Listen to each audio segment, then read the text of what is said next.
Hello, my loves. Welcome to this slightly delayed episode. Mainly because I've been working busy. We'll talk about gear shaming because honestly, it's grinding my gears and I've had enough because it's happened. It happened this week.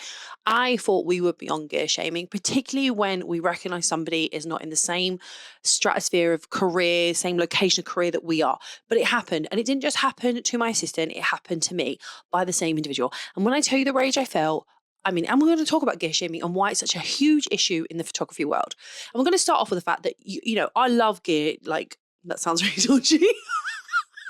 I love camera equipment. That's what I want to say. I love it. You love it. I love it. 70% of the videos, it seems, on YouTube about photography are technically about gear reviews, and they have a huge watch value. I watch them. I watch gear reviews on how to fix my car. I watch items to get for my car. I watch on everything, not just photography. So I get it. But then comes the gear shaming, because every time something new comes out, it instills in people's heads that perhaps their stuff is now obsolete. It is not obsolete. It's just that something new has come out. And I know this is part of marketing, and I know this is part of, but it's starting to really get into the community, and I'm seeing people suffer, and I'm seeing people in groups suffer. I don't want people to feel like they can't have the gear they have to try and be a photographer, okay?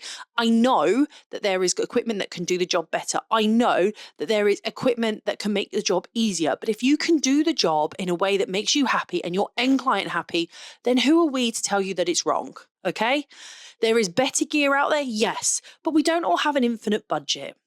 So if you are listening to this on the podcast, welcome to the Loud Lens. If you're listening and watching this on YouTube, hello, and vice versa, jump on to see him. If you are not on the podcast, you're not noticing that I've got bright orange and pink hair this time.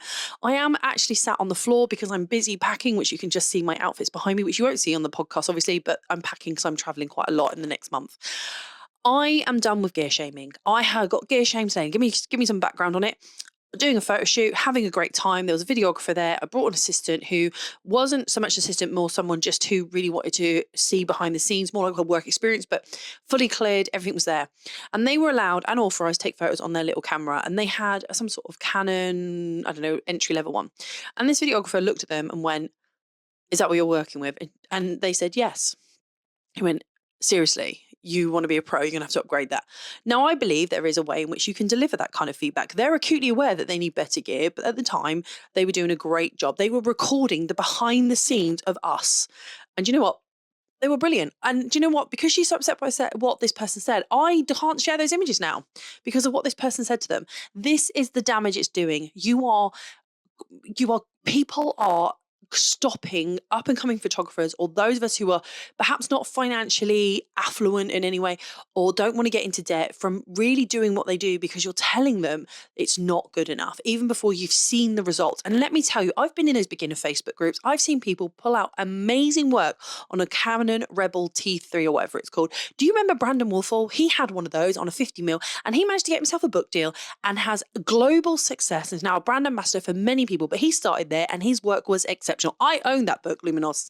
Let me find it on there so you can have a look. If you haven't got it, it was an era, it was a beautiful time. It really inspired me.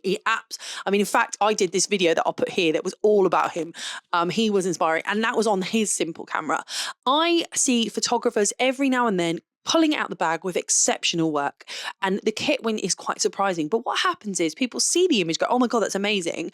Ask them what their camera is, what their setting is, what they were using, and then they get ripped apart. And I thought maybe this was a one-off, so I had a quick look in some of these groups. No, it's not a one-off. People literally enjoy doing this.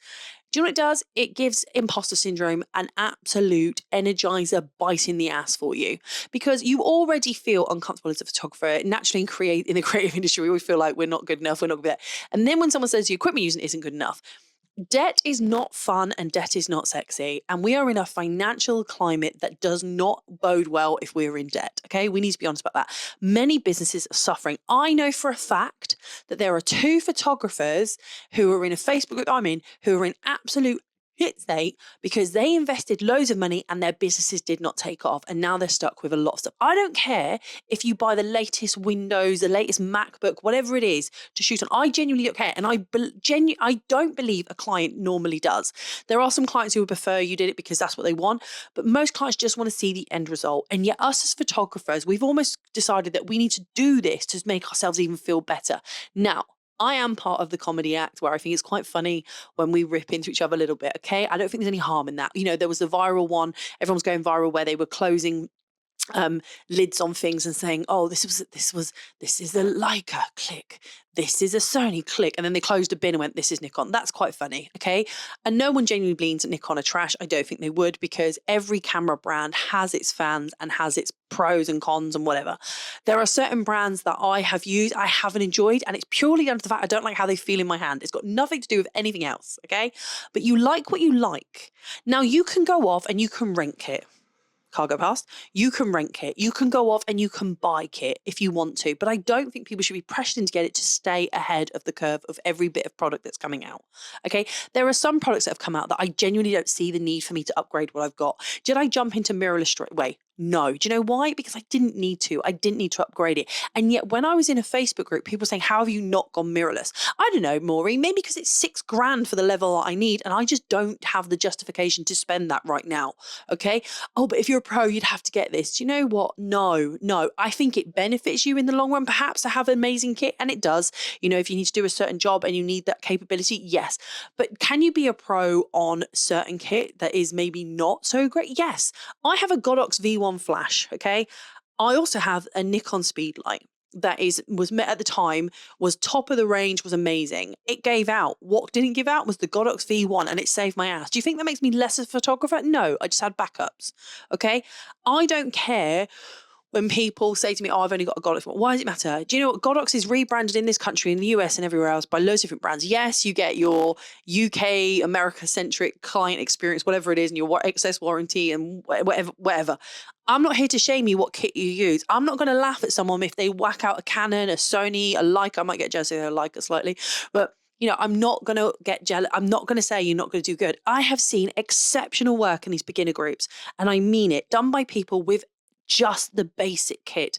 I remember shooting on my D90 and thinking I was the dog's bollocks. I was not. I was quite far from it. In fact, my work looked like dog's bollocks. And I was like, whoa, and I ended up upgrading.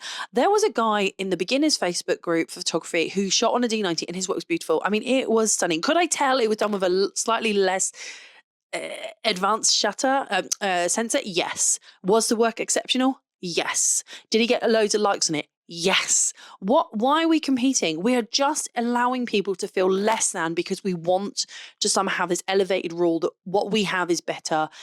I don't know how I feel about it. I'm all for it. Get in the kit that you need. Buy secondhand. I just bought secondhand from Grays of Westminster. I saved myself like £400 because the camera had been shot, I think, 30 times or some ridiculous low amount, literally nothing.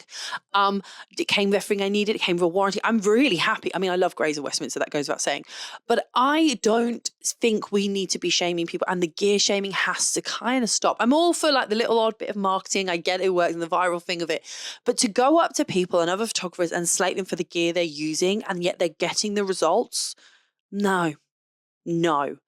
Yes, there is certain equipment that does better at the job and you should look to perhaps hire it on a more permanent level, buy it if you can, but learn to outgrow that kit, because honestly, with the climate that's going right now, I am not here to tell people to run off and spend loads of money. I love gear reviews. I love them, and I will probably do them as and when I need them. My gear reviews are a little bit more in the practicality and is it better than what I've got? Would I upgrade? That's kind of how I go down. But I don't think as photographers, we need to be gear shaming to people. And as that videographer who gear shamed my assistant, you're a douchebag. What you did was absolutely diabolical and highlighted to the fact that this isn't always a friendly place to be. And it should be, because we are not in competition with each other. I know people like to say we're hired on a job. You didn't need to do what you did. You didn't need to slate them. You didn't need to do that. They're aware. No one needs, people are aware, you know? I want the mentality now to be more conscious spending as and when we need it, rather than chasing constantly because we think if we get the next thing, if we have that gear acquisition syndrome, the gas that everyone talks about, we're somehow going to be an amazing photographer. No. Some of my favorite photographers literally shoot on the most basic of cameras. I mean, and then there are some of them who shoot on the most elaborate ones. And you know what? They still appeal to me, their work. I love film cameras. I mean, like, the point is shoot the simplicity of it. I love it. It has an appeal for me. I love big campaigns. And yet every now and then you see a massive campaign shot on a really low fi camera and everyone goes, oh my God, are you going to tell them that they're not professional? It's about how you use the equipment. And then the equipment you use is a conscious choice. But it also, let's not forget that we all started somewhere and we don't all have an infinite pot of gold to be delving into. Anyway, this has been Khandie. This has been The Loud Lens. I am going to go. I will take you on my travels quite a lot this month. I have been to Inverness already, so that's Scotland technically. I was due to go to Wales this weekend, but something else has come up. But it looks like I'm going to Estonia, and I will also be in Norway again. I can't wait to take you along for the ride, and I'll see you all in the next video. But let me know, what is the weirdest gear you've bought that was the most pointless? Or in fact, what was the most pointless gear you've bought? Because that's always fun to know. Take care of you, and I'll see you all on either the podcast or the YouTube. Bye!